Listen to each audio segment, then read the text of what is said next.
Guadalupe Contreras y Angélica Rivera en 11 Noticias Matutino. Solicita el Gobierno de México a la Interpol que se emita ficha roja de búsqueda en contra del exsecretario de Seguridad de Tabasco, Hernán B., quien cuenta con 2 órdenes de aprehensión por sus presuntos vínculos con el crimen organizado.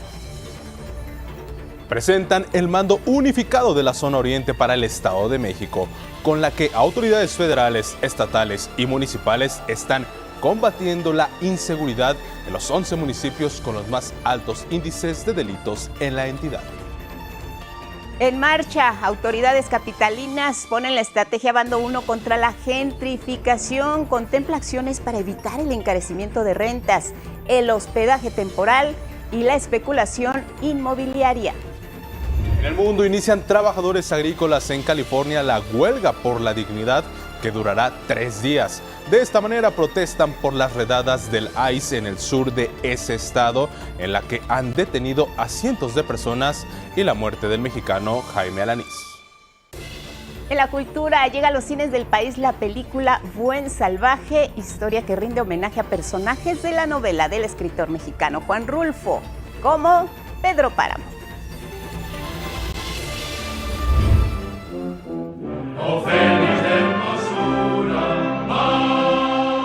Y con música, danza, folclore y mucha fe, España y América Latina celebraron a la Virgen del Carmen, una figura a quien las personas católicas le piden por la familia, la salud y la paz espiritual, pero una de las peticiones más frecuentes es por la protección en el mar.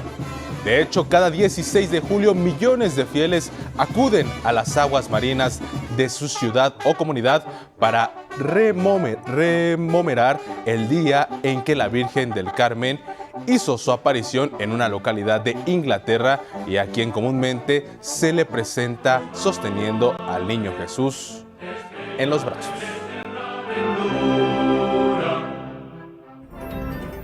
Y con estas imágenes les damos la bienvenida. Buenos días, un gusto estar esta mañana contigo, Axel Meneses. Lupita, un gusto compartir este espacio informativo contigo y saludar a nuestro querido auditorio. Así es, como siempre ya lo saben, lo más relevante aquí en nuestra pantalla. Buenos días a Jimena Raya junto con Lía Badillo y Magdalena Alejo. Son nuestras intérpretes en lengua de señas mexicana. Gracias por seguirnos en redes sociales y en la página de 11 Noticias Digital.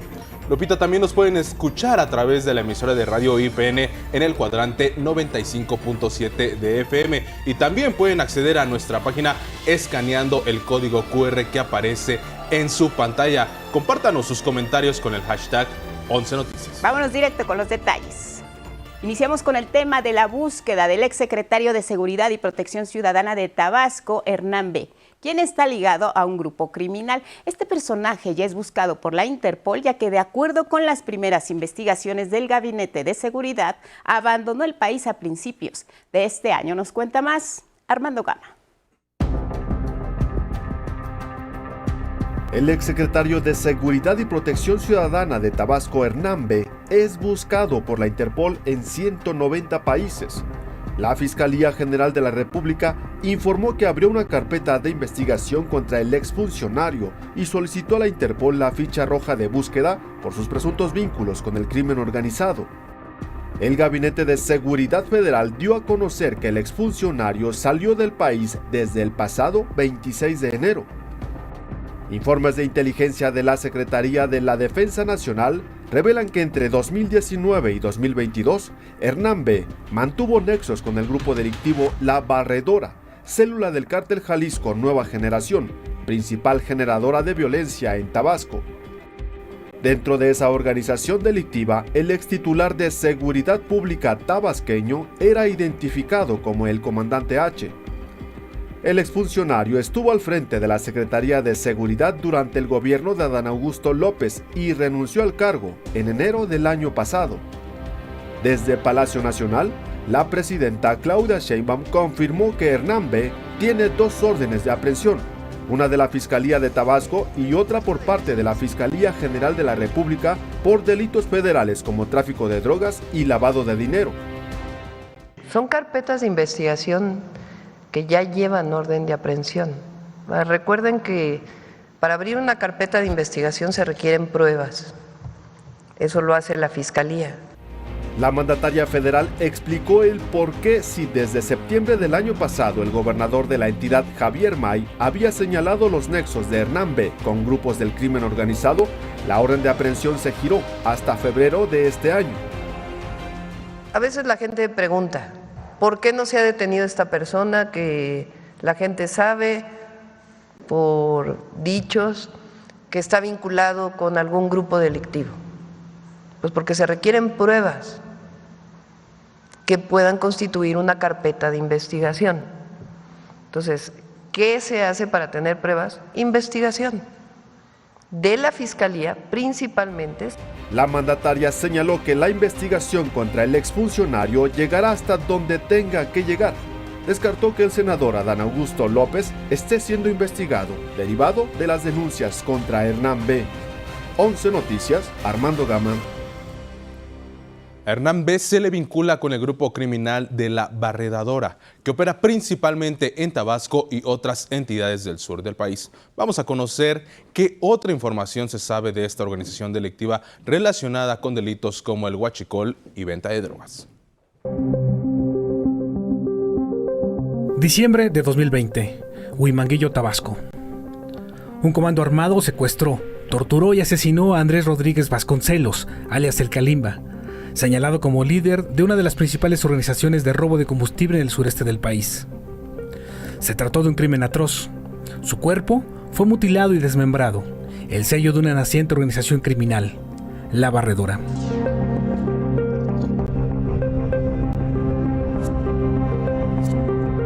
La Barredora surgió por aquellos días. Los informes señalan que en un principio con ciertos vínculos con el cártel Jalisco Nueva Generación, con quien hoy sostiene una disputa por el control de las actividades delictivas en esa región del país. Narcotráfico, robo de combustible, cobro de piso, trata de personas y extorsión. Las investigaciones apuntan a que fue creada por Hernán Bermúdez Requena, cuando despachaba como secretario de Seguridad Pública Estatal de Tabasco. Sin embargo, su crecimiento y consolidación no podría entenderse sin la participación del ex policía ministerial Ulises Pinto, quien se convirtió en el segundo al mando. En el primer círculo del exsecretario de Seguridad y fundador de La Barredora también estaban Daniel Hernández Montejo y otro sujeto identificado como el licenciado Tomasín, todos ellos con recientes órdenes de aprehensión en su contra. Al mando de Hernán y Ulises, La Barredora fue poco a poco ganando plazas, conforme eran ejecutados o arrestados distintos operadores del cártel de Nemesio Ceguera Cervantes y otras organizaciones locales. Pasaron los meses y años. La Barredora fue extendiendo sus operaciones hacia Chiapas, Campeche, Quintana Roo y Puebla. Sin embargo, una disputa entre Hernán y Daniel por las ganancias ilícitas había fracturado su asociación y añeja amistad. Entonces, trascendió que Ulises comenzó una serie de acercamientos con el cártel Jalisco Nueva Generación, con quien terminaría aliándose, desatando una serie de ejecuciones y ajuste de cuentas que se agudizaban al cierre de 2023. Sabemos que es la organización criminal esa conocida como La Barredora. Esta organización criminal se fractura en diciembre.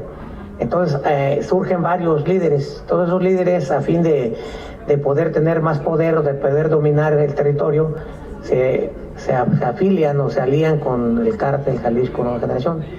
Y de ahí surge toda esta publicidad que están haciendo, ¿no? Esa organización criminal de las 4 letras. Punto de referencia. Aunque fuera de la corporación, aquí no se le tapa a nadie.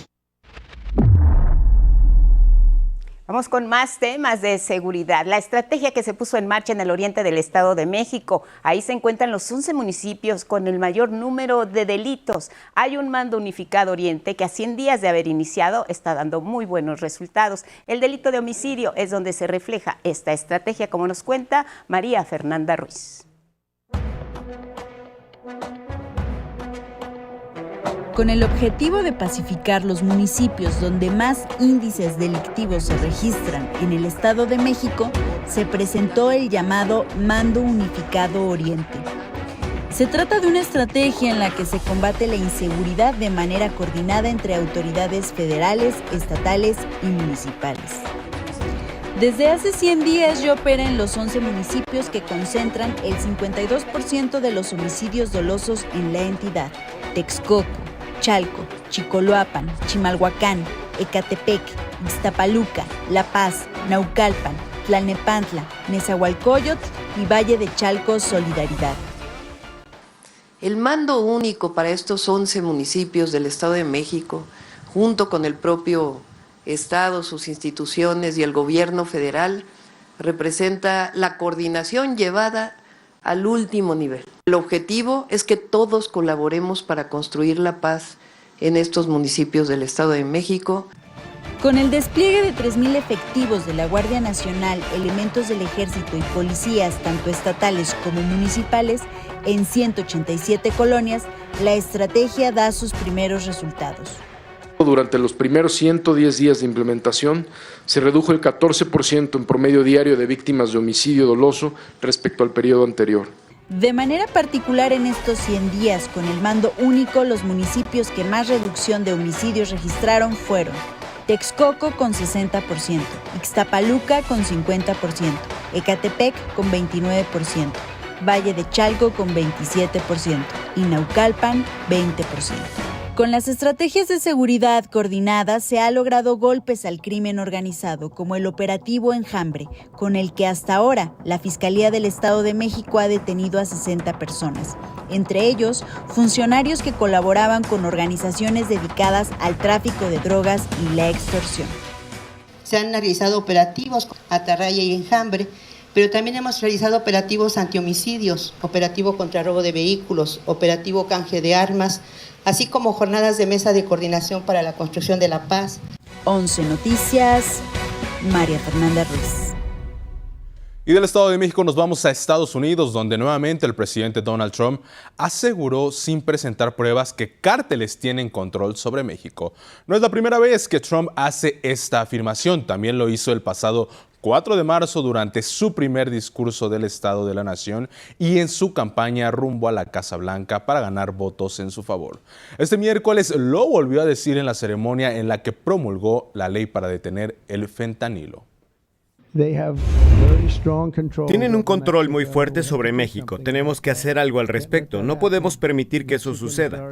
Las autoridades mexicanas están aterrorizadas. Les aterra presentarse en sus oficinas. Les aterra ir a trabajar porque los cárteles tienen un control tremendo sobre México, sus políticos y las personas que son electas. Donde el temor se ha convertido en acciones concretas es en los campos agrícolas en Estados Unidos. Sí, las redadas continúan y van a continuar a pesar de las miles de voces que han denunciado violaciones a los derechos humanos de las personas migrantes. Y lo hemos visto, excesos de violencia por parte de los elementos del Servicio de Inmigración y Aduanas. La respuesta a estas redadas se da estos días. Trabajadores agrícolas en California iniciaron la llamada Huelga por la Dignidad. Federico Campbell Peña nos cuenta más. En Santa Bárbara, Camarillo, Ventura, Oxnard y Carpintería, California, inició el primero de 3 días de huelga de personas trabajadoras agrícolas. El llamado a detener labores no tuvo mucho eco este miércoles. Los convocantes al paro Huelga por la Dignidad atribuyen poca respuesta al miedo que tienen los campesinos sin documentos a ser despedidos por los empleadores. Mantienen el llamado a parar jueves y viernes para protestar contra las redadas violentas que realiza el Servicio de Migración en campos agrícolas y para evitar más muertes, como la del michoacano Jaime Alanís, quien falleció en el operativo del viernes en una granja de Ventura. Estamos siendo atemorizados. Hay personas desaparecidas y hay personas ya muertas, ¿verdad? Entonces tenemos que hacer algo, ¿verdad? Porque por ningún motivo somos criminales. Los trabajadores agrícolas destacaron su papel clave para mantener la cadena de suministro de alimentos. Tengo 19 años haciendo taxis. Sin derechos. Mire, ¿y saben por qué los he hecho año con año? Con la promesa de que nos van a dar un camino a la ciudadanía, con la promesa de una legalización. Este es mi testimonio de que yo no soy ni un criminal. Por otra parte, el Pentágono comenzó el retiro de 2,000 de los 4,000 soldados que desplegó el mes pasado en Los Ángeles durante las manifestaciones que realizaron personas migrantes para protestar contra las redadas. Fue absurdo todo esto, con una incapacidad total del Pentágono para reconocer que estaban haciendo algo erróneo. 11 Noticias, Federico Campbell Peña. Los familiares de los normalistas desaparecidos de Ayotzinapa afirmaron que concederán un voto de confianza a Mauricio Pasarán, quien quedó a cargo de la investigación luego de la renuncia de Rosendo Gómez Piedra. Veamos. La presidenta Claudia Sheinbaum confirmó la renuncia de Rosendo Gómez Piedra como titular de la Unidad Especial de Investigación del caso Ayotzinapa y anunció la llegada de Mauricio Pasarán. Destacó que el nuevo fiscal ya trabaja en coordinación con los familiares de los 43 normalistas desaparecidos. Él renunció, él decidió renunciar y por lo pronto está el licenciado Pasarán, que fue incorporado como parte de la fiscalía hace algunos meses. Él ha estado platicando con los familiares, hubo una reunión ya con él o 2 reuniones con él, y por lo pronto está asumiendo la responsabilidad del licenciado Pasarán. Tiene que venir todo el nombramiento, obviamente, pero él está encargado del caso en este momento y ya está muy familiarizado con el caso. Vidulfo Rosales, abogado de los familiares de los desaparecidos, reconoció que fueron las propias víctimas del caso quienes pidieron a las autoridades la salida del entonces fiscal Rosendo Gómez Piedra, quien permaneció en el cargo desde 2022. Argumentaron falta de resultados. Porque nosotros no estábamos viendo que tuviera un impulso las investigaciones, que hubiera seguimiento a las nuevas líneas, a las nuevas indagatorias, nuevos indicios que van apareciendo en la investigación. En esta nueva etapa del caso Ayotzinapa, los familiares de los estudiantes afirmaron que concederán a Mauricio Pasarán un voto de confianza para lograr avances en la investigación. Que hoy se esté dando que la renuncia y que haya un nuevo fiscal, creo que representa una nueva etapa en la investigación que nos permitirá tener un diálogo más fluido hasta donde las condiciones lo permitan. Y tampoco quiere decir que confiamos que vamos a dar un cheque en blanco a este nuevo encargado, pero bueno, vamos a dar un voto de confianza para que le dé un nuevo brío a las investigaciones. A 2 meses de que se cumplan 11 años de la desaparición de los normalistas, la presidenta Claudia Sheinbaum enfatizó que la unidad especial del caso explora nuevas líneas de investigación. Se están trabajando, como se los planteé, nuevas orientaciones en la investigación a partir de análisis científicos, de llamadas telefónicas y de algunos otros datos que están en las carpetas de investigación y que no se profundizó lo suficiente en todos estos años. Con información de Salvador Martínez, 11 Noticias.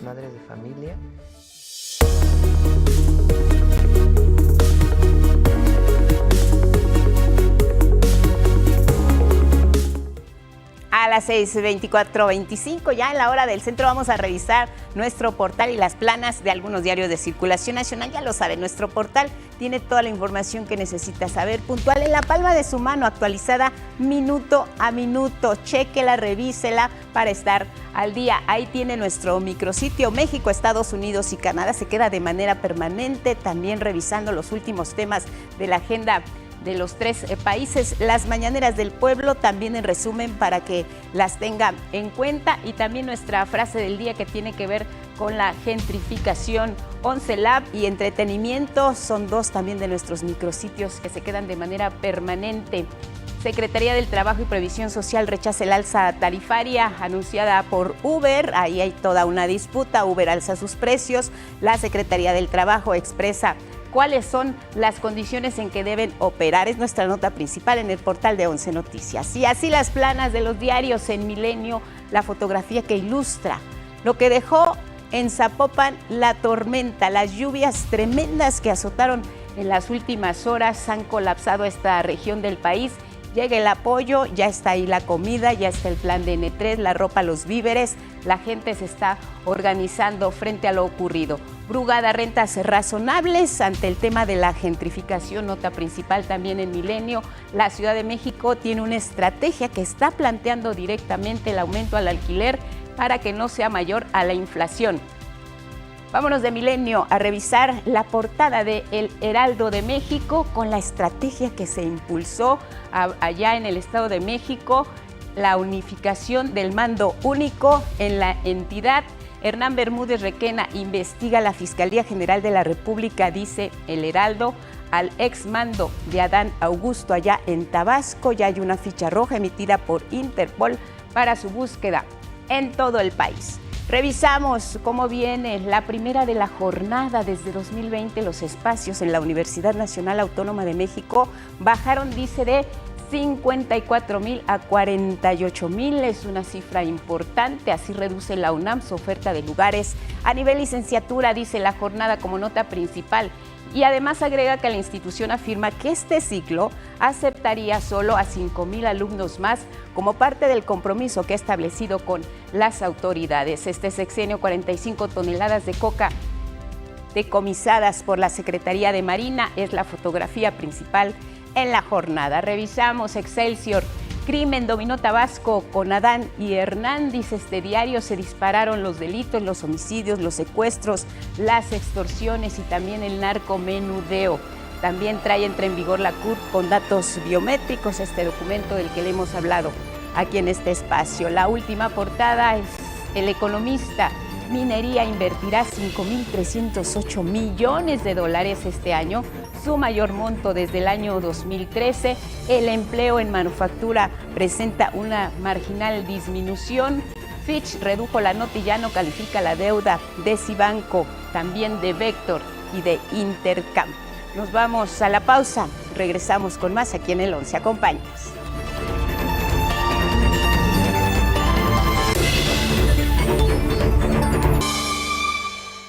A las 6:30 en la hora del centro continuamos con más noticias esta mañana aquí en el 11 para hablar de la gentrificación, este fenómeno provocado por causas como el encarecimiento de rentas y servicios en distintas colonias en la Ciudad de México y también se está extendiendo a otras partes de la República Mexicana. Aquí en la capital las autoridades anunciaron 14 líneas de acción para atenderlo, nos cuenta Gabriela Jiménez. Para atender el fenómeno de la gentrificación y poner un alto al encarecimiento desmedido de las rentas en la Ciudad de México, el gobierno capitalino puso en marcha una estrategia para regular los costos de la vivienda. Se trata del Bando 1, por una ciudad habitable y asequible con identidad y arraigo local, el cual consta de 14 líneas de acción. Con este Bando 1, la Ciudad de México es pionera entre las ciudades de América Latina en impulsar acciones concretas para estabilizar las rentas y garantizar el derecho a la vivienda adecuada y defender el derecho a la ciudad. La estrategia atiende 3 de las principales problemáticas de la llamada gentrificación. 1. El encarecimiento de las rentas. Se pondrá en marcha instrumentos jurídicos para garantizar que se cumpla el artículo 2448 del Código Civil Capitalino, el cual indica que no se puede elevar el costo de las rentas por encima de la inflación, el cual oscila entre 3 y 4%. También se creará la Defensoría de Derechos Inquilinarios y el Índice de Precios de Renta Razonable para establecer costos máximos en alcaldías como la Cuauhtémoc, Coajimalpa, Benito Juárez y Miguel Hidalgo. Servirá para tener criterios objetivos que apoyen el diseño de una política pública de arrendamientos que mantenga un balance adecuado. Se busca disminuir las desigualdades en las zonas de tensión inmobiliaria de la ciudad con políticas integrales y también mantener incentivos adecuados para los arrendatarios y desarrolladores de vivienda. Se buscará también regular el hospedaje temporal como Airbnb. Para ello, se enviará al Congreso Capitalino una iniciativa de ley de rentas justas, razonables y asequibles que regule dicha actividad económica, así como los derechos y obligaciones entre arrendatarios y arrendadores. También se aplicará un plan maestro para el arraigo local en 17,376 predios, donde ha aumentado de un 20 a 24% las viviendas usadas como hospedaje temporal. Va a contemplar a las colonias Hipódromo Condesa, Juárez. No se excluye la zona rosa como hay ahí, al contrario, tenemos un plan maestro especial. Roma Norte, Roma Sur, Doctores, la colonia Buenos Aires y en el caso de Miguel Hidalgo, las colonias Escandón en sus 2 secciones y la colonia San Miguel Chapultepec en sus 2 secciones.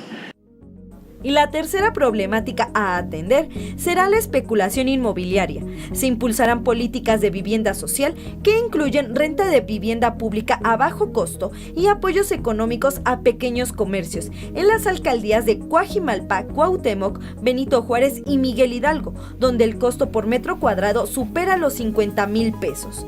Además, se creará un observatorio de suelo y vivienda para evitar que desarrolladores inmobiliarios se enriquezcan a costa de la expulsión de habitantes originarios de barrios y colonias. Desde el gobierno de la Ciudad de México hemos tomado una decisión firme: enfrentar la gentrificación mediante políticas públicas centradas en la justicia habitacional. Con imágenes de Eduardo Zamudio, 11 Noticias, Gabriela Jiménez. Y la tarde de este miércoles fueron publicados en el Diario Oficial de la Federación 11 decretos de la Presidencia de la República que reforman, adicionan y derogan diversas disposiciones federales. Destacan la Ley General en materia de desaparición forzada de personas, que establece, entre varias cosas, la creación de la CURP biométrica con fotografía y un código QR que contendrá huellas dactilares y los iris de ambos ojos de la persona solicitante. Los datos biométricos estarán disponibles para autoridades de seguridad y fiscalías del país. La ciudadanía no será multada por no tramitar la CURP. Sin embargo, dependencias de todos los niveles, así como funcionarios o entidades que hagan mal uso de la información de la base de datos, sí se harán acreedores a multas que podrán ascender a 1.130.400 pesos o incluso hasta los más de 2 millones de pesos. El documento emitido la tarde de este miércoles expide también la Ley de la Guardia Nacional, que en esencia establece que esta será una fuerza de seguridad pública profesional de carácter permanente e integrada por personal militar con formación policíaca, dependiente de la Secretaría de la Defensa Nacional. Y la ley en materia de telecomunicaciones y radiodifusión se abroga la Ley Federal de Telecomunicaciones y Radiodifusión con el fin de regular el uso, aprovechamiento y explotación del espectro radioeléctrico, las redes públicas de telecomunicaciones, la comunicación vía satélite y la prestación de los servicios públicos de interés general de telecomunicaciones y radiodifusión. La presidenta Claudia Sheinbaum desmintió 2 dichos que ha propagado la oposición sobre la protección de datos personales y la CURP biométrica luego de las reformas aprobadas por el Congreso de la Unión en materia de telecomunicaciones y búsqueda de personas. Aclaró la presidenta, las autoridades no solicitarán la lista nominal ni el padrón electoral al Instituto Nacional Electoral. Solo pedirán información específica de ciudadanos cuando estos enfrenten una investigación si se trata de algún delito.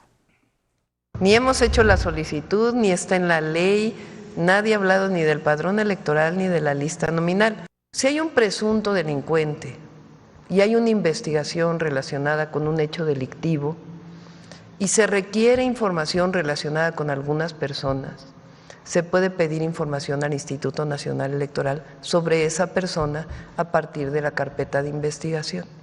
Precisó que la información solicitada permitirá articular acciones entre autoridades para esclarecer delitos. También fortalecerá los esfuerzos en la búsqueda de personas desaparecidas. Y recalcó la presidenta que el INE es un órgano autónomo que goza de herramientas para garantizar la protección de información. Sobre la clave única de registro de población, la CURP, que se busca ahora que incluya datos biométricos, la presidenta detalló que las leyes recién aprobadas establecen que el documento será de carácter opcional y solo a petición de los ciudadanos. El Tren Maya y el aeropuerto Felipe Ángeles generan una importante derrama económica en sus regiones, lo que impulsa el desarrollo del país. Karen Ballesteros nos tiene la información. A casi 2 años de su inauguración, el Tren Maya se ha convertido en un símbolo de crecimiento para el sureste mexicano. Y es que con esta obra que conecta a Chiapas, Campeche, Quintana Roo, Yucatán y Tabasco, se impulsa la economía y el bienestar en esa región. Para muestra, el incremento de 3.3% del Producto Interno Bruto en los 5 estados por donde pasa el Tren Maya. El crecimiento también de la población económicamente activa, que pasó de 5.4 millones de personas a 6.03 millones. es decir, aumentó 11%, mientras que la tasa de desempleo se ha reducido en 2.4% en promedio en los 5 estados. Gracias a esta obra de infraestructura, la región, sin duda alguna, se perfila como un nuevo polo de desarrollo económico. Además, tan solo en este año incrementó casi 170% el número de pasajeros transportados al llegar a más de 600,000 personas este año. Están funcionando muy bien, a diferencia de lo que dicen de que no están funcionando, es todo lo contrario. Cada día hay más pasajeros. A la par se construye la ruta de carga del Tren Maya, que será de casi 2,000 kilómetros. Tendrá 10 complejos de carga y 5 terminales: Palenque, Pochila, Progreso, Cancún y Chetumal. Los trabajos comenzaron en abril y a la fecha ya presenta un avance del 5%. ¿Qué nos va a permitir? Precisamente eso, conectar los 1.553 kilómetros de la red ferroviaria del Tren Maya con toda la red ferroviaria nacional para el transporte de mercancías.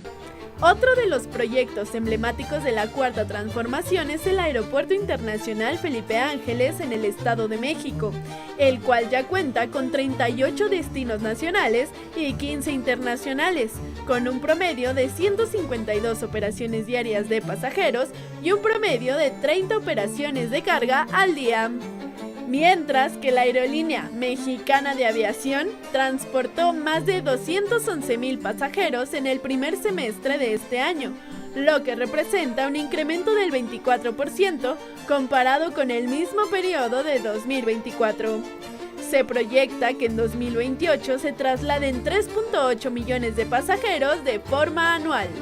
11 Noticias, Karen Ballesteros.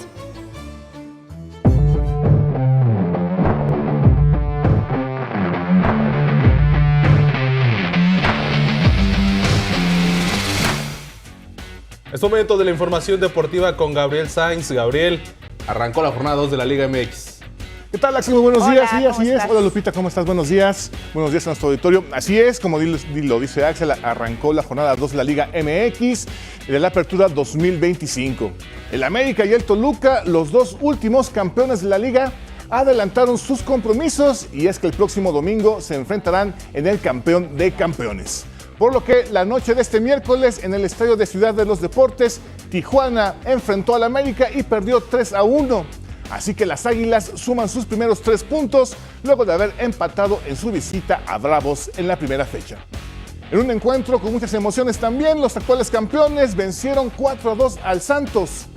Y los encuentros se reanudarán este viernes. Necaxa recibirá a Querétaro, el Atlético de San Luis se medirá al Monterrey y Mazatlán cerrará la noche frente al Puebla. Y vámonos al Abierto de Los Cabos porque finalizó la lucha del mexicano Alex Hernández tras caer ante el favorito del torneo, el ruso Andrei Rublev, en 2 sets con parciales de 6-3 y 6-2. Por su parte, Luis Carlos Álvarez quedó eliminado en 2 horas al caer ante el estadounidense Alexander Kovacevic en 2 sets. El mexicano le dio batalla, pero Kovacevic finalizó el partido con parciales de 7-5 y 6-4. Tras la salida de Alex y Luis Carlos, el torneo ATP se queda sin presencia de los mexicanos. Y vámonos al fútbol de Europa porque oficialmente el Club Barcelona tiene un nuevo 10. Lamine Yamal portará el icónico dorsal a partir de la temporada 2025, siendo el futbolista más joven en la era moderna en portar este número en el equipo.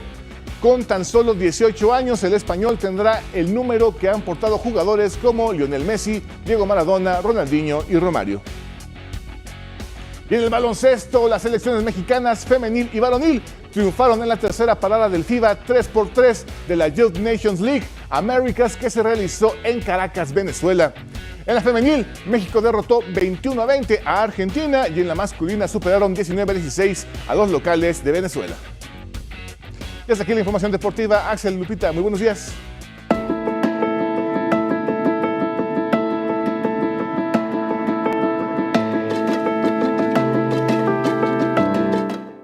Muchas gracias, Gabriel. Vámonos ahora con el reporte del estado del tiempo. Ismael Marcelo, las lluvias intensas. Cuéntanos, adelante, buenos días. Muy buenos días, amigas, amigos del 11. Nos encontramos nuevamente en el Servicio Meteorológico Nacional de la Conagua para hacer un llamado a nuestras amigas y amigos de Nayarit, Jalisco, Colima y Michoacán para que atiendan las indicaciones de las autoridades de protección civil, ya que hoy nuevamente esperamos lluvias intensas en todas esas entidades, es decir, acumulados de 75 a 150 milímetros. En términos generales, las lluvias se concentrarán sobre el noroeste, centro y occidente de la República Mexicana. Se acompañarán con descargas eléctricas, vientos fuertes y posibles granizadas. Serán generadas por el monzón mexicano, canales de baja presión e inestabilidad atmosférica.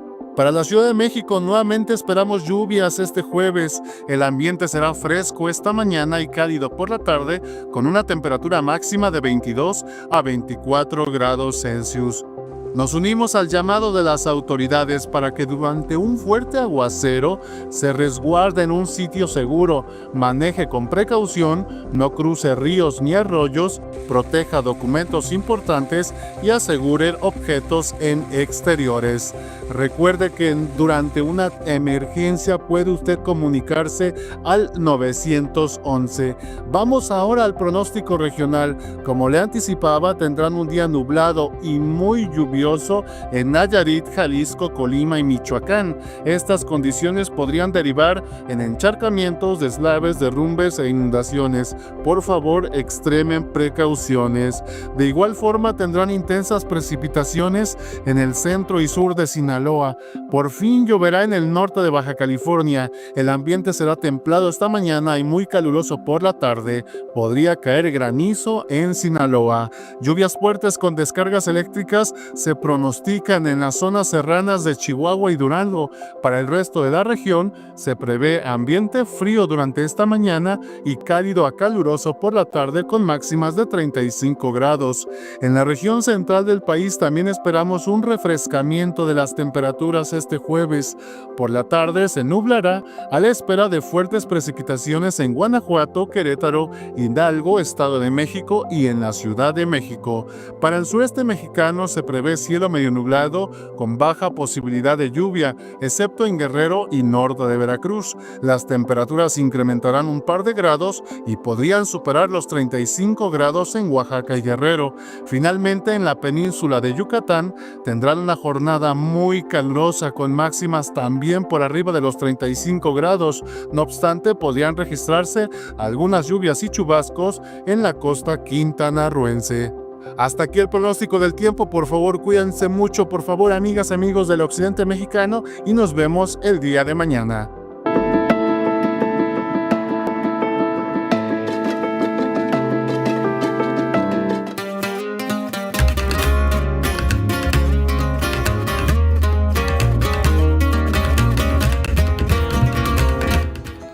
Muchas gracias, Ismael, por la información. Ahora es momento de la información cultural con Saraí Campech. Saraí, muy buenos días.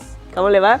Todo bien, muchas gracias. Pues estamos felices porque a partir de este 17 de julio llega a salas de cine Buen Salvaje. Es una película rara, déjenme decirles, no es así como tan sencilla.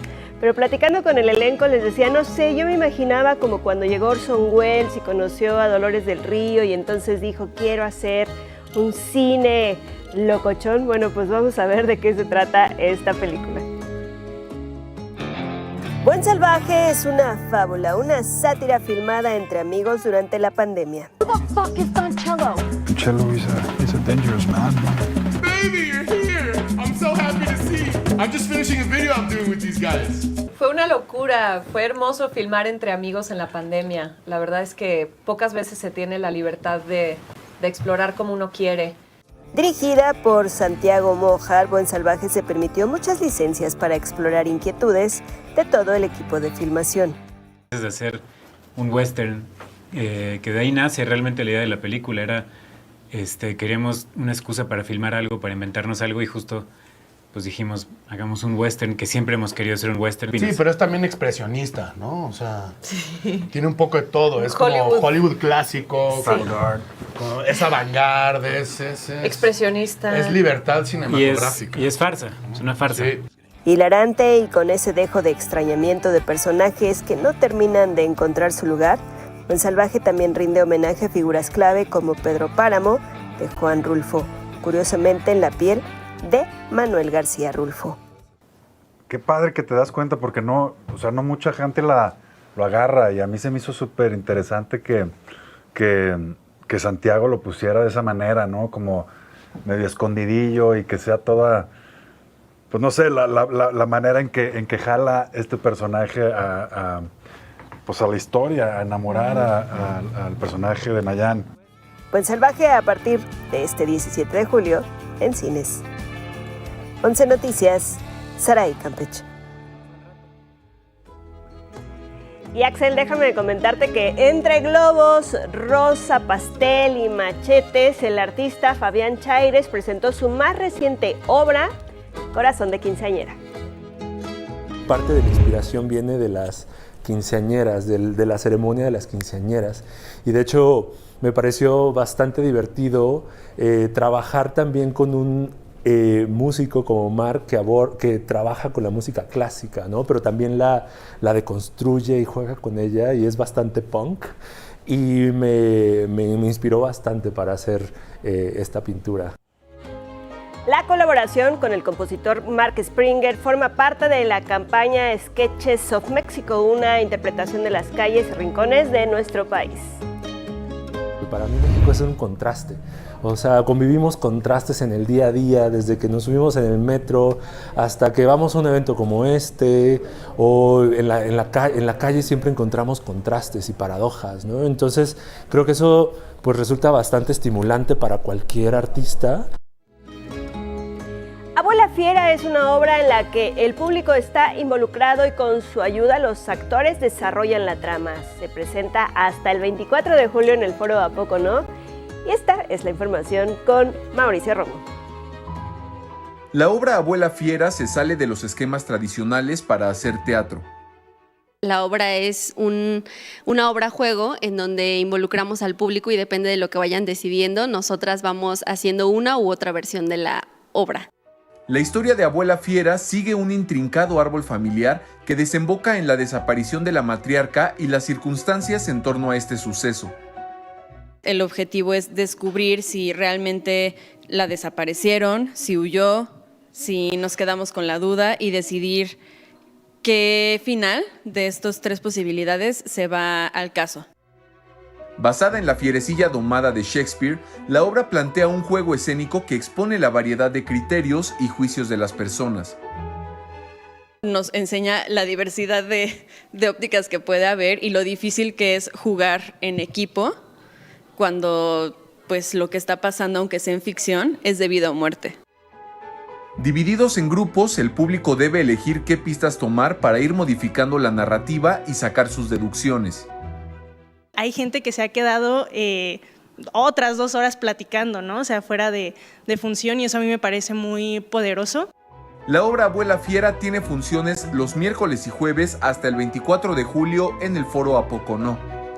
Con imágenes de Luis Virgilio y Andrés Reyes, 11 Noticias, Mauricio Romo. Pues parte de la información cultural, querido Axel, decir que, Buen Salvaje la pueden encontrar en salas de cine, es un buen momento para irse a disfrutar. También les quiero recomendar ver que es un peliculón que hay que ver, que hay que llevar pañuelos, que nos enseña una forma en la que lo más doloroso cuando estamos rotos podemos encontrar la luz. Y de lo de Fabián que me preguntabas, hay una plataforma en la que pueden encontrar el proceso. Ahí en Yo Mobile pueden ver cómo se realizó esta obra. Y Lupita, tienes que ir a ver por la trama, la película de Buen Salvaje. Y recordarles que la entrevista con Alejandro González Iñárritu está en 11 Noticias Digital. Y ya. Campechita, muchísimas gracias. Ahí las recomendaciones de Saray Campech. Vamos con Lupita con más información.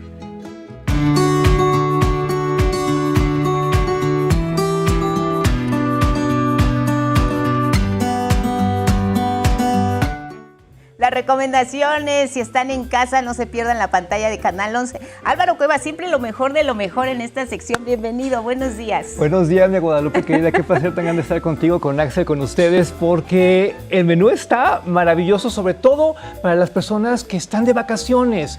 A mí me interesan mucho las niñas, me interesan mucho los niños. Por eso mi primera recomendación es que este sábado 19 de julio, por nada del mundo se vayan a perder los conciertos de la Orquesta Sinfónica del Instituto Politécnico Nacional. Es a las 14 horas.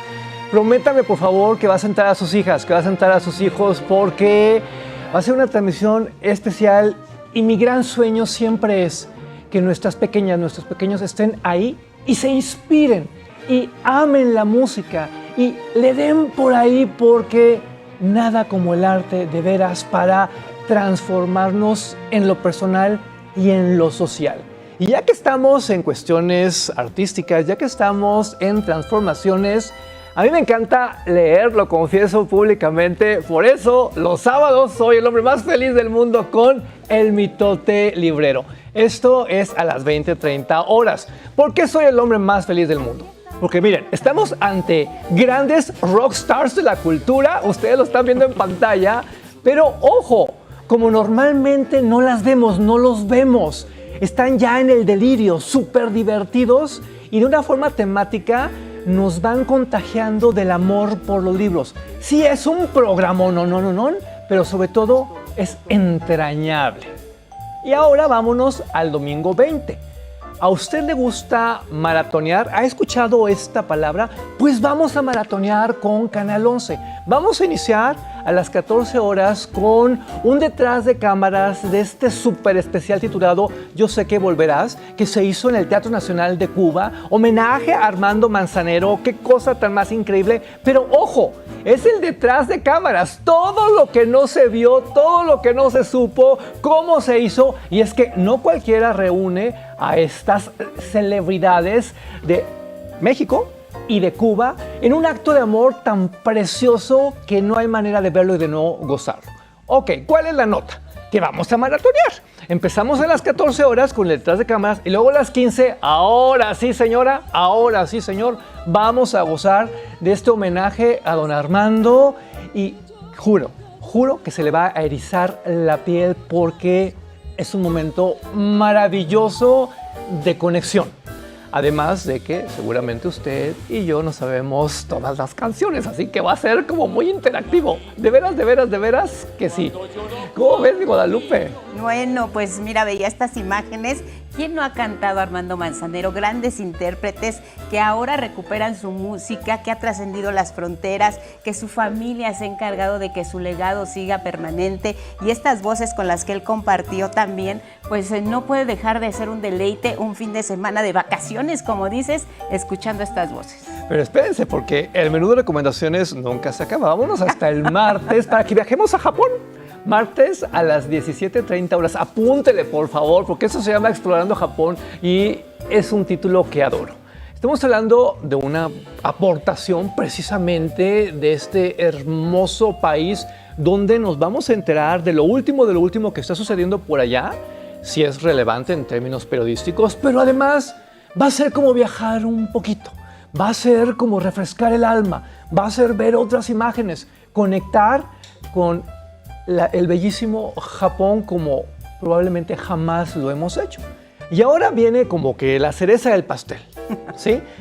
Diálogos en confianza. Usted sabe que tenemos los días de sociedad, los jueves de sociedad. Bueno, el tema que van a presentar exactamente en una semana es el tema: inteligencia artificial y violencia digital. Usted se va a quedar con la boca abierta. Por eso me atrevo a recomendárselo con una semana de anticipación. Siempre hay que ver Diálogos en Confianza, pero ese jueves va a ser épico y yo creo que a muchas personas nos va a salvar. Claro, y además, como dices, estamos en vacaciones, es un programa que puede ver la familia junta, reunida, porque este tema de la inteligencia artificial y la violencia digital nos atañe a todos, a los jóvenes que están en riesgo, a los papás que deben de guiar lo que ven, en fin. Álvaro, gracias. Un placer, un honor. Nos vemos la próxima semana.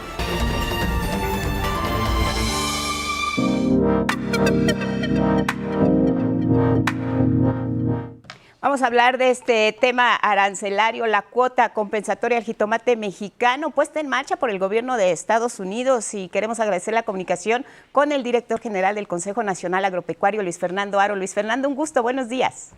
Al contrario, Guadalupe, muy buenos días, un gusto estar contigo y con la gente de 11 Noticias. Cuéntanos, Luis Fernando, pues está en marcha este tema de la cuota compensatoria al jitomate mexicano. Ustedes han sido muy claros en su postura. ¿Qué es lo que hay detrás? ¿Hay una medida proteccionista del gobierno de Estados Unidos o realmente tienen evidencias de que haya una práctica desleal de comercio? Pues realmente no hay ninguna evidencia desde el 1996. De hecho, Lupita, se venía trabajando con un acuerdo que venía de alguna manera a solucionar esa posible demanda de dumping que presuponen los productores de Florida que México hace en el mercado de Estados Unidos, cosa que no es así. Más sin embargo, durante 5 años, desde 1996, el último acuerdo que se logró fue el de hasta el 2019, y desafortunadamente el 14 de abril se da un aviso que lo contempla el propio acuerdo para dar un vencimiento 90 días posteriores, y eso se llegó el día 14 de julio. Esperábamos que en ese proceso de esos 90 días se podía llegar a renovar ese acuerdo, mas sin embargo, pues estamos viendo medidas muy unilaterales, medidas injustas de parte del gobierno de Estados Unidos.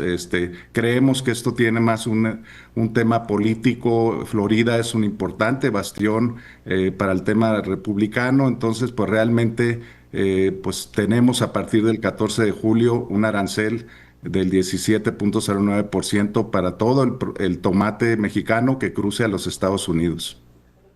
Director, ¿qué tal? Buenos días, los saluda Axel Meneses.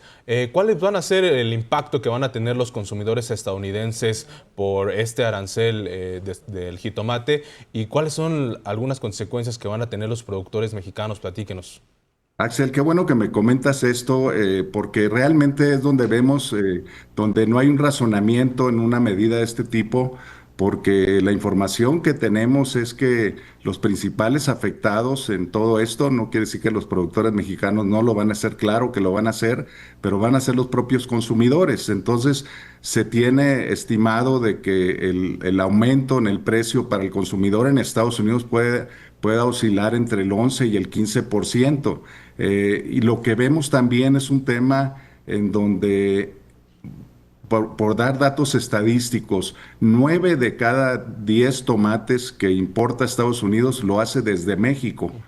7, yo pongo el ejemplo de que 7 de cada 10 hamburguesas tienen un tomate fresco en esas hamburguesas. Entonces, no tienen la manera de sustituir de otro país el tomate mexicano. México y los productores mexicanos han demostrado ser competitivos. Entonces, claro que va a haber un efecto, porque también en el tema de que aumentan los precios, pues puede haber una contracción del mercado, y eso lógicamente puede traer un tema de menor volumen que pudieran exportar nuestros productores mexicanos, y eso daría pie a que hubiera menos superficie, a que se generaran menos empleos.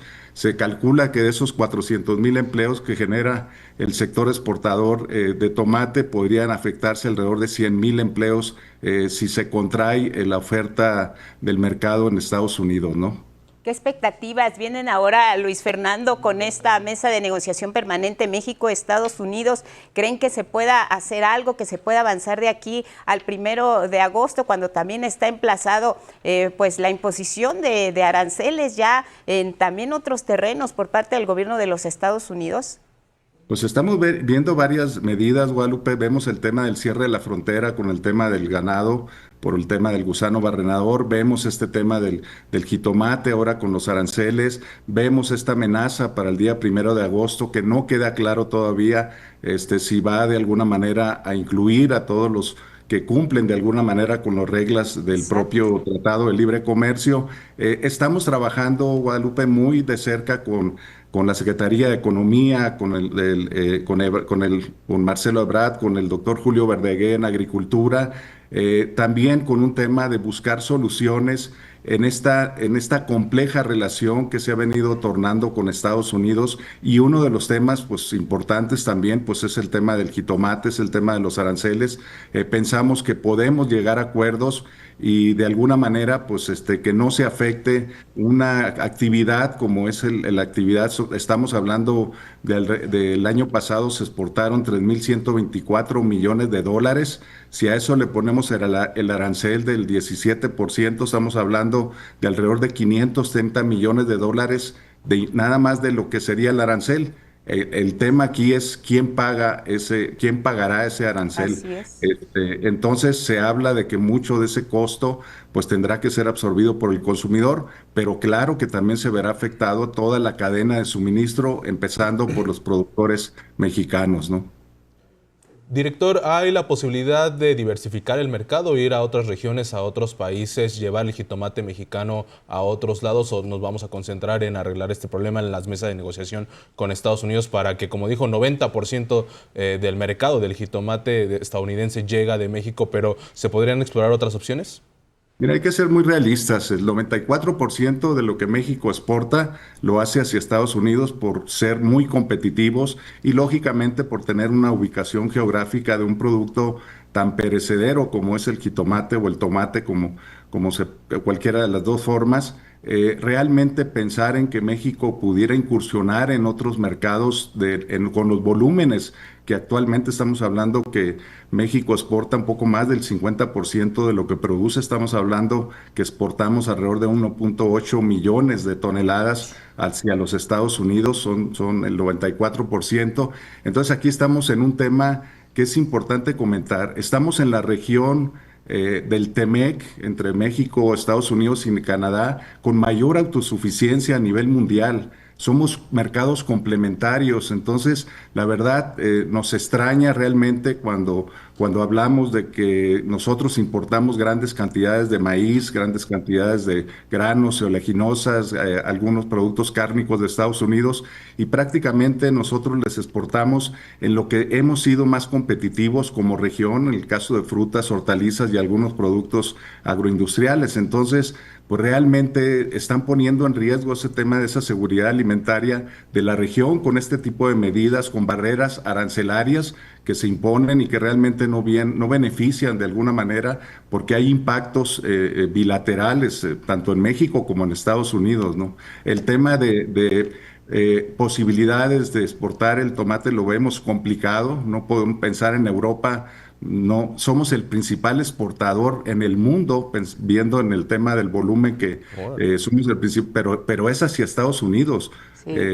Por la cercanía que tenemos. Entonces, Europa, pues realmente no podemos competir con los productores de Europa que exportan y que tienen en España y en Holanda, pues son también de los principales países exportadores. Lo que sí podríamos hacer, Axel, es pensar en poder reconvertir esos invernaderos. Aquí estamos hablando de una producción en donde su gran mayoría, el 70% de la producción de exportación, es bajo condiciones de invernaderos, cazasombras o de agricultura protegida, que le llamamos. Es una agricultura muy tecnificada, muy avanzada, en donde realmente muy competitiva para los Estados Unidos. Los productores de Florida, que son los principales que están imponiendo este tema, ellos no pueden poner esas tecnologías porque básicamente pues todos los años tienen huracanes, tienen tormentas tropicales, que las infraestructuras, que son realmente inversiones muy altas, pues no sería viable que lo pudieran producir, pero realmente ellos necesitan del mercado mexicano porque no tienen la manera de cómo importarlo de otro país tampoco, ¿no? Claro, Luis Fernando, ¿cuál sería ese mensaje que hoy quieres dar al tomatero mexicano que vive esta situación de incertidumbre frente a las políticas compensatorias en los Estados Unidos, y también al consumidor en el vecino país que quizá no sabe lo que está pasando con el producto que llega a su mesa por este tema que, como también señalas, está contaminado, está inmerso en cuestiones políticas? También, ¿qué decirle al sector productivo allá en los Estados Unidos? Mira, yo le diría, ya hemos estado reuniéndonos con ellos, por supuesto, tuvimos una reunión antier ahí con el doctor Verdegué, con funcionarios de economía y con las asociaciones. de productores, de exportadores, y concluimos en que México va a seguir exportando hacia Estados Unidos, o sea, no tenemos nosotros otro mercado, pero lo más importante es que ellos no tienen la manera de poder sustituir esa demanda de alimentos. Por darte un dato, el consumo de tomate fresco en Estados Unidos es alrededor de 2.7 millones de toneladas y ellos únicamente producen 550,000 toneladas. México aporta 1.8 millones de toneladas, prácticamente pues, lo que mencionaba ahorita, el 90%.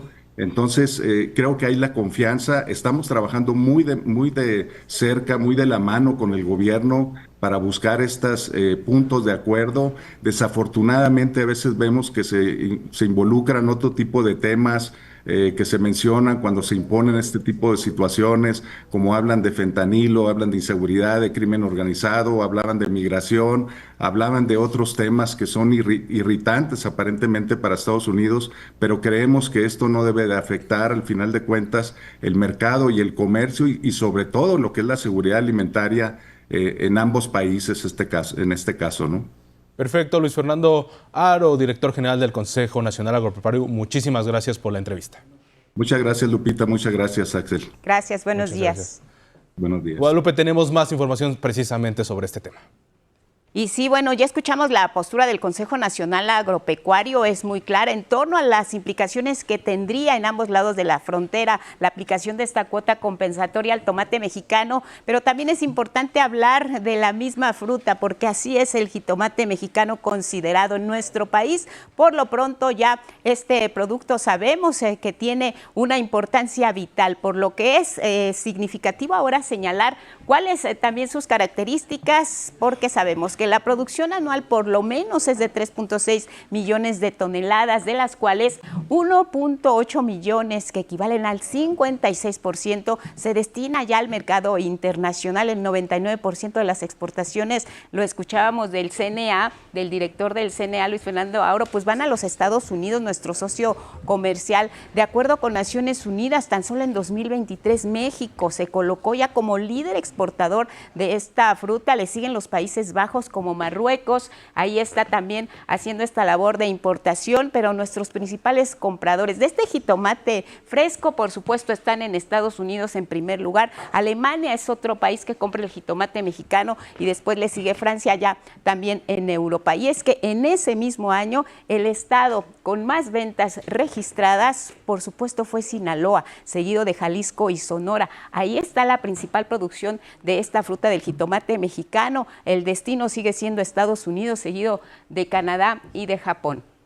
Seguimos revisando los números, los temas relacionados con este asunto del jitomate, porque cerca de 11 millones de toneladas están enfocadas precisamente del jitomate a productos procesados, salsas, concentrados, puré y otros. Y también allá en los Estados Unidos es donde se hace la presentación de los mismos, de esta fruta mexicana que se envía no solo como la conocemos normalmente, sino también ya procesada. Las ventajas, recordemos que 2 de cada 3 jitomates que se consumen en el vecino país provienen de México y tan solo en 2024 se generaron más de 3,000 millones de dólares en ventas al extranjero por concepto de la exportación del jitomate. Tenemos más. Por otro lado, la Confederación Nacional de Organizaciones Ganaderas solicitó a las autoridades reforzar las acciones en contra del tráfico de ganado a fin de controlar la presencia del gusano barrenador, la cual provocó que Estados Unidos cierre su frontera a las exportaciones de nuestro país. Redoblar los esfuerzos y las acciones que nos han permitido reducir sustancialmente el trasiego ilegal de ganado de Centroamérica. 2. La suspensión de la importación de ganado bovino de carne en pie de cualquier país a México, en tanto la frontera con Estados Unidos se mantenga cerrada a nuestras exportaciones. 3. Los ganaderos confiaron en que las negociaciones entre el gobierno estadounidense y el mexicano llegarán a buen puerto para que próximamente se reabra la frontera. Por su parte, el secretario de Agricultura, Julio Verdegué, informó que se han acordado pasos inmediatos con Estados Unidos y una ruta en el mediano plazo para erradicar y controlar el gusano barrenador. Señaló que esto fue resultado del diálogo presencial que sostuvo sobre este tema con la subsecretaria de Agricultura estadounidense Lauren Stump y de manera virtual con su homóloga, la secretaria Brooke Rollins.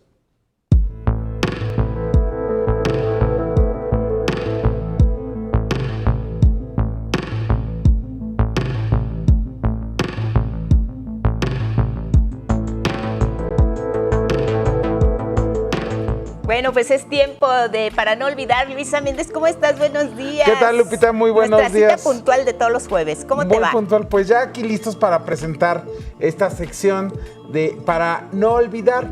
Pero antes vamos a hacer una breve recopilación de opiniones que nos hacen llegar las audiencias mediante las redes sociales. La semana pasada hablamos sobre el caso de la represión en San Salvador Atenco en el contexto de la construcción del nuevo aeropuerto. Vamos a ver las primeras opiniones que nos hicieron y que recuperamos. Nos dice Gaba-ex, no olvidar Atenco, Ayotzinapa, Aguas Blancas, Tlatelolco, Acteal y muchas otras. Y después nos dice Areli Luli, desgraciadamente muchos el día de hoy no tienen memoria, pero bueno, pues para eso esta sección, para no olvidar. Vamos con el siguiente. Dice Antón Robledo, una amiga que vivió ahí me contó todo el horror, violaciones, saqueos, encarcelamientos y muertes. No hay que olvidar que San Salvador Atenco, el caso llegó a la Corte Interamericana de Derechos Humanos. Vamos con el siguiente, por favor. Bueno, Andrea Carrera dice, qué excelente sección. La de Para no olvidar, gracias Luisa Méndez, ahí ya saben, una flor, ¿verdad? De este lado. Y ojalá que las nuevas generaciones lo sepan. No, pues ya lo saben, porque aquí les recordamos siempre los temas interesantes y el de hoy no se queda atrás, Luis. Tiene que ver mucho con nuestra historia, nuestra cultura, nuestro México querido. Sí, vamos a ver la siguiente nota que les preparamos en este momento, que tiene que ver con una exposición que se está desarrollando en el Zócalo. Y bueno, quien la ha visto y quien ha acudido a este espectáculo se va a dar cuenta de cómo remover el pasado, incluso hace unas décadas, era encontrar a ese México profundo que existió, ¿no? Y que es una grandeza para nuestras culturas, para nuestra nación. Pero vamos a ver la nota.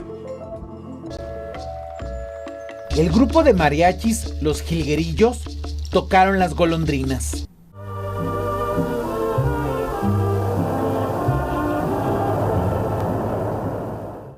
Las puertas se abrieron y la Piedra del Sol vivió su primer y hasta ahora único recorrido por las calles de la Ciudad de México.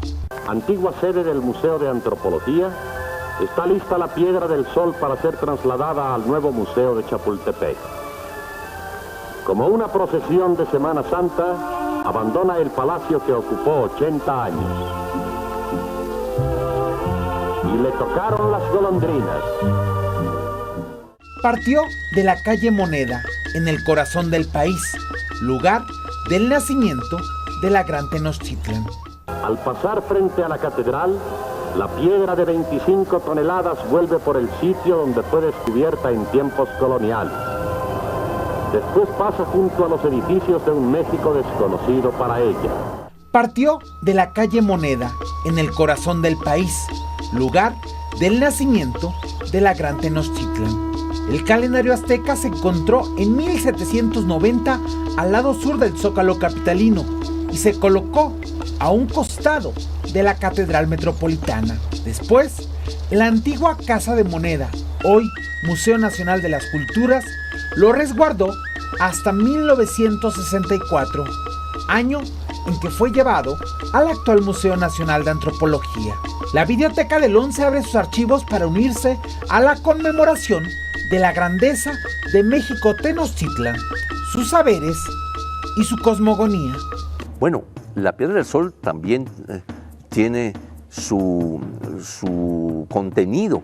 Fíjate que yo siempre he dicho que es la aprehensión que el mexica hizo del tiempo.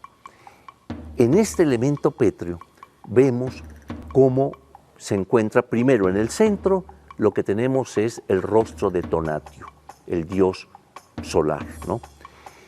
Vemos 4 cuadretes a sus lados que son los símbolos cósmicos de las, digamos, las edades cósmicas, y después tiene un círculo que, en el que vemos los 20 días.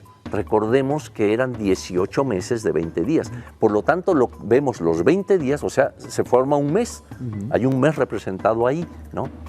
El monolito de un diámetro de 3.6 metros, 1.22 metros de grosor y un peso de 24 toneladas es apenas una gran muestra de la grandeza de México Tenochtitlan, que se fundó hace 700 años. Frente a él se han posado miles de mexicanos y mexicanas, herederas de esta cultura. Mandatarios mexicanos como Porfirio Díaz o Venustiano Carranza, y también presidentes de Estados Unidos como John F. Kennedy o la reina de Dinamarca, Margarita II, y el príncipe consorte Enrique. Actualmente, en el Zócalo capitalino se muestra una réplica del calendario azteca, pero también del Acuatlicue, de Coyolxauhqui, Tlaltecutli y del Tocali de la Guerra Sagrada. En el espectáculo, Memoria Luminosa, para no olvidar que mientras exista el mundo, no acabará la gloria ni la fama de México Tenochtitlan. Para no olvidar, Luis A. Méndez. Pues así la historia de nuestros archivos de la videoteca, este paseo de la Piedra del Sol, y la edición, Lupita, de mi compañero Emiliano Pantoja, que me ayuda en esta sección. Y bueno, esta es la forma en que también nosotros nos unimos a esta conmemoración de los 700 años de la gran ciudad México Tenochtitlan. Y además encontrar este tesoro de las entrevistas precisamente de Eduardo Matos Moctezuma, que estaba ahí pues directamente con las personas involucradas, ver estas imágenes que recuperaron también de los grandes personajes que no perdieron la oportunidad de tomarse la foto. Creo que esta memoria luminosa se extiende hoy en Para No Olvidar, ¿no? Sí, sin duda. Y hay que recordar, Lupita, a todas las personas que tenemos nuestro hashtag Para No Olvidar. Síganos mandando sus sugerencias, sus observaciones, sus críticas. De verdad que las escuchamos, las leemos, las pensamos y algunas veces, bueno, las transmitimos aquí en la pantalla de Canal 11. Y quizá valdría la pena, si también tienen una foto con, con la Piedra del Sol, pues que la compartan, y ya saben que la próxima semana recuperas esta comunicación directa con la audiencia para ponerla aquí en pantalla. Así le hacemos. Luis, gracias. Lupita, te vemos la próxima. Un gusto, nos vemos Para la No próxima. Olvidar, todos los jueves, ya lo saben, tenemos más. Muchísimas gracias, Luisa Méndez. En otro tema, la Secretaría del Trabajo y Prevención Social rechazó el aumento unilateral del 7% a sus tarifas implementado por Uber en México. La dependencia federal lo calificó como una medida injustificada e irresponsable, además de contravenir los acuerdos establecidos con el gobierno federal. Y es que el incremento se da 2 semanas después del inicio de la reforma laboral dirigida a personas trabajadoras de plataformas digitales, con la que se obliga a las aplicaciones a proveerles de seguridad social. Uber comunicó una alza en sus precios atribuyendo a los costos derivados de la reciente reforma laboral. En un comunicado, la Secretaría del Trabajo desmintió ese argumento y recordó que la empresa se comprometió a no subir tarifas ni afectar egresos de usuarios y trabajadores durante la fase piloto del nuevo modelo laboral.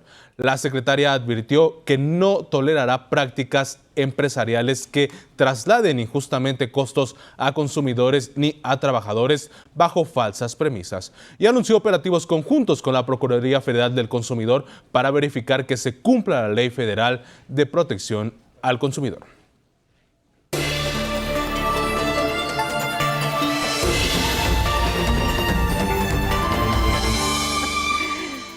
¿Cómo estás, Carlos Guevara Casas? Bienvenido, buenos días. La ciencia, ¿qué cuentas? Buenos días, Lupita, Axel, un gusto estar con ustedes esta mañana y también con ustedes. Y bueno, durante varios meses una empresa biotecnológica ha tenido una presencia constante en los medios de comunicación. Aquí lo hemos comunicado varias veces, lo hemos presentado varias veces. Se trata de la empresa Colossal Biosciences, que en los últimos años ha presentado polémicos proyectos para, según ellos, resucitar a especies como el mamut lanudo, pero realmente están desextinguiendo animales del pasado. Aquí le decimos.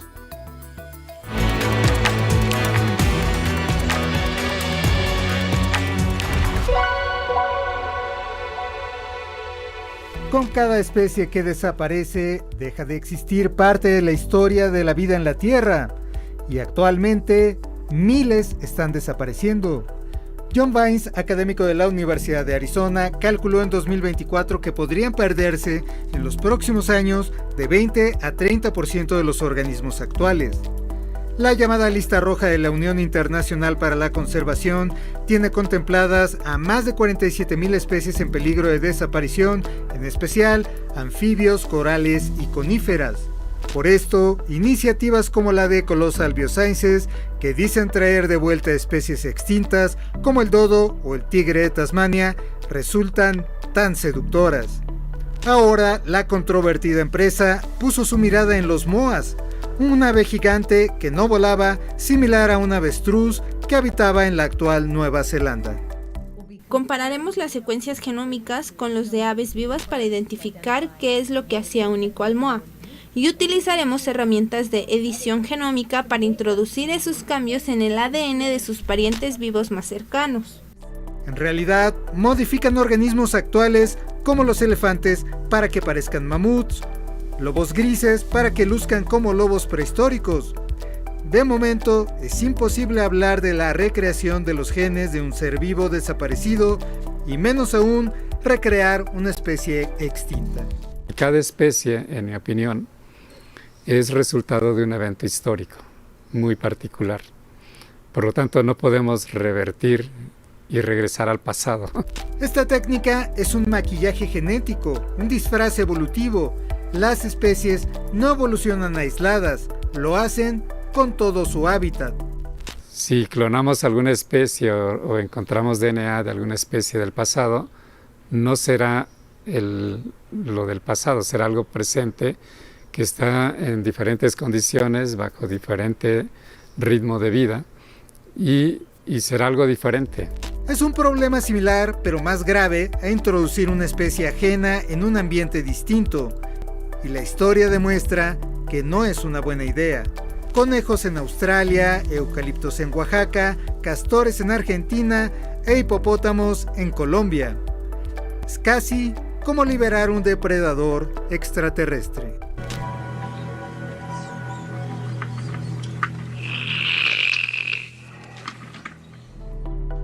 11 Noticias, Carlos Guevara Casas. Y en el mundo de la paleontología, el estado norteamericano de Colorado es sin duda una de las mecas de los fósiles. La proliferación de restos solo es comparable a la de los paleontólogos que terminan viviendo en esa zona. Y por si quedaba alguna duda, hace poco más de un año, mientras se realizaba un estudio de prospectiva geotérmica, un grupo de geólogos se topó con algo inesperado al perforar un conducto en pleno estacionamiento, donde más pudo haber sido en el Museo de Ciencias de Colorado, en Denver, famoso por sus colecciones de animales prehistóricos. La técnica consiste en emplear una especie de popote para extraer núcleos cilíndricos de tierra donde se pueden ver de qué está hecha cada capa bajo el suelo.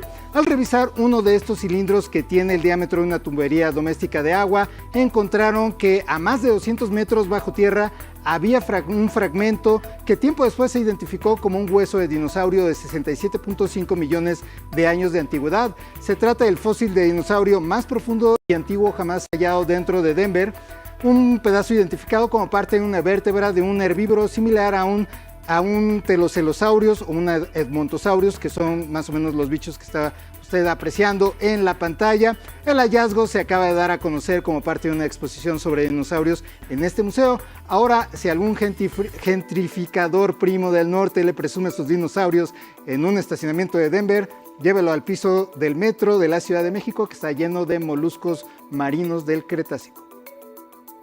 Y esto fue toda la información de 11 Lab Matutino. Que pase usted un buen día. Bueno, pues hubo de todo un poco, como en botica, como dicen Carlos, pero esta lista roja sí es preocupante porque la desaparición en los próximos años de 30% de las especies sí es muy grave.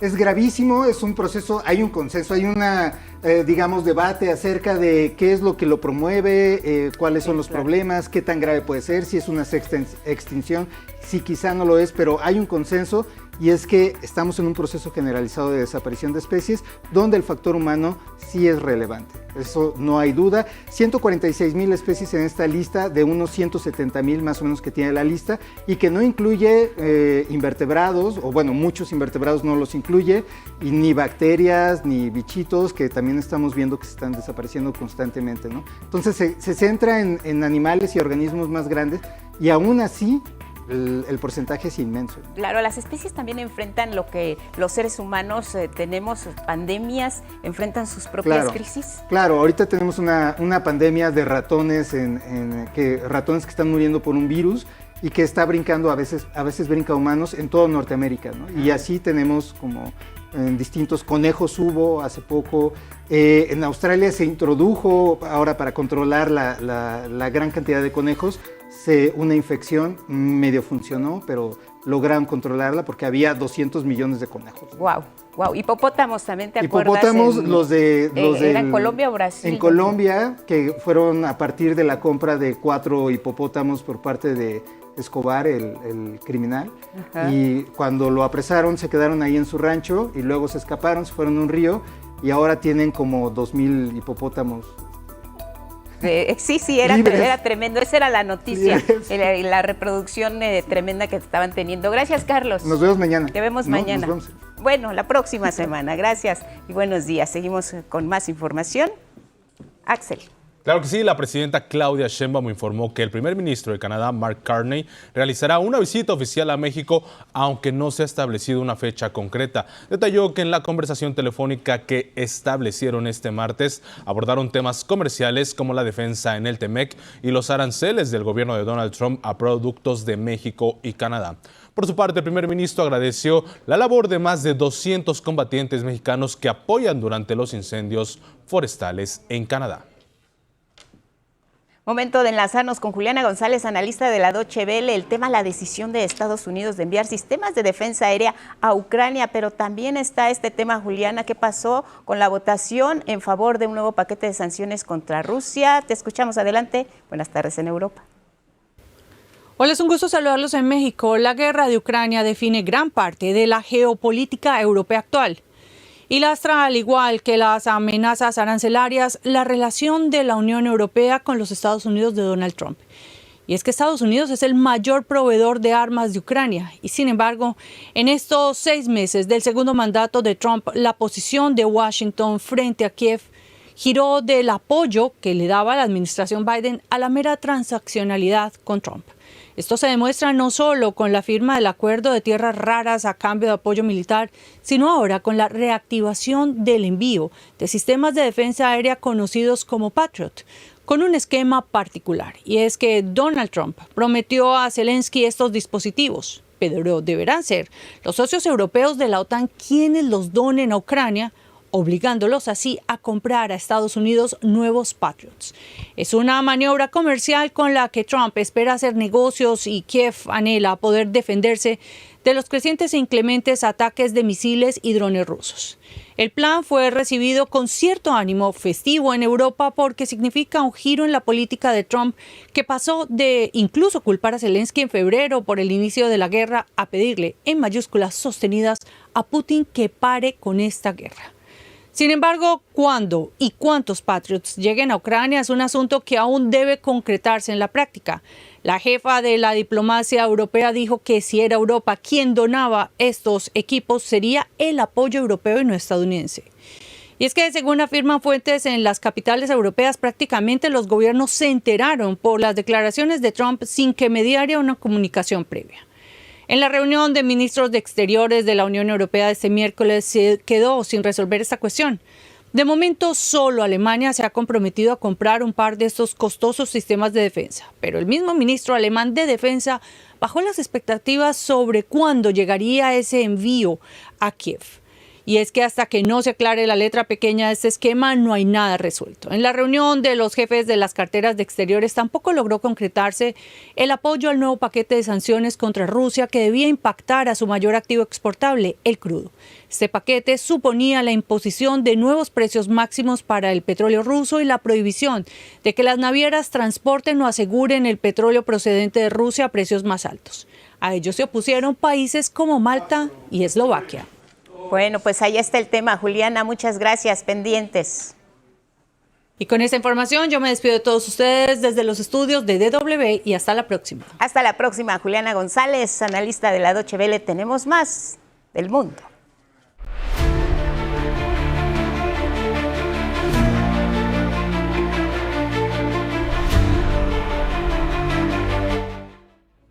Vamos a la información internacional. El ejército israelí instaló en la franja de Gaza el corredor Magen Oz para dividir en dos la región de Jan Yunis, donde se han refugiado miles de personas desplazadas.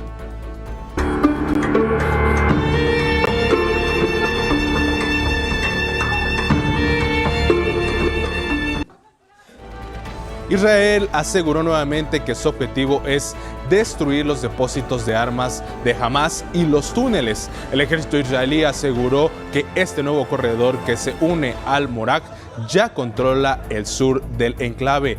A la par, las autoridades sanitarias de Gaza informaron que al menos 20 personas fueron asesinadas cerca de un centro de distribución alimentaria coordinado por Israel y Estados Unidos. Denuncia que fallecieron por asfixia causada por bombas lacrimógenas que fueron lanzadas contra la población que buscaba comida. Pero Israel asegura que murieron por una estampida. Testigos aseguraron que el equipo de seguridad del centro de distribución les disparó, provocando el caos. Pasillos estrechos y cada uno de ellos estaba de pie con sus armas, observándonos, disparándonos bombas de pimienta mientras nos ahogábamos y nos empujaban. En tanto, la Corte Penal Internacional rechazó la solicitud del gobierno israelí de anular las órdenes de detención contra el primer ministro Netanyahu y el exministro de Defensa Yoav Galán por supuestos crímenes de guerra y de lesa humanidad en la Franja de Gaza. El tribunal también se negó a suspender la investigación sobre esas acusaciones. Y nos vamos a Bélgica. Miren, el escenario principal del festival de música electrónica más importante a nivel mundial, Tomorrowland. Así quedó como lo ven en estas imágenes terribles. Se incendió tan solo a 2 días de su inauguración. Imagínense lo que significó, no solo en cuestión económica, sino también para las personas que tenían pues la intención de asistir. Pese a los graves daños en el principal escenario, la organización confirmó que el evento se va a celebrar como de costumbre. Bueno, pues ahora habrá que definir dónde, cómo y cuándo. La Fiscalía de Amberes también anunció que se ha solicitado una investigación de este incendio tremendo. Más información desde Palacio Nacional en la conferencia matutina. Regresamos al estudio, Axel, para agradecerles a todos su atención y compañía. Claro que sí, también agradecemos a Karen Kane, Roberts y Trinity por el vestuario. Muchas gracias también en radio, gracias por su atención. Los dejamos en televisión con la señal de Diálogos en Confianza. Hasta pronto, Axel, un gusto. Lupita, un gusto como siempre compartir este espacio contigo y que tengan un excelente jueves. Buenos días.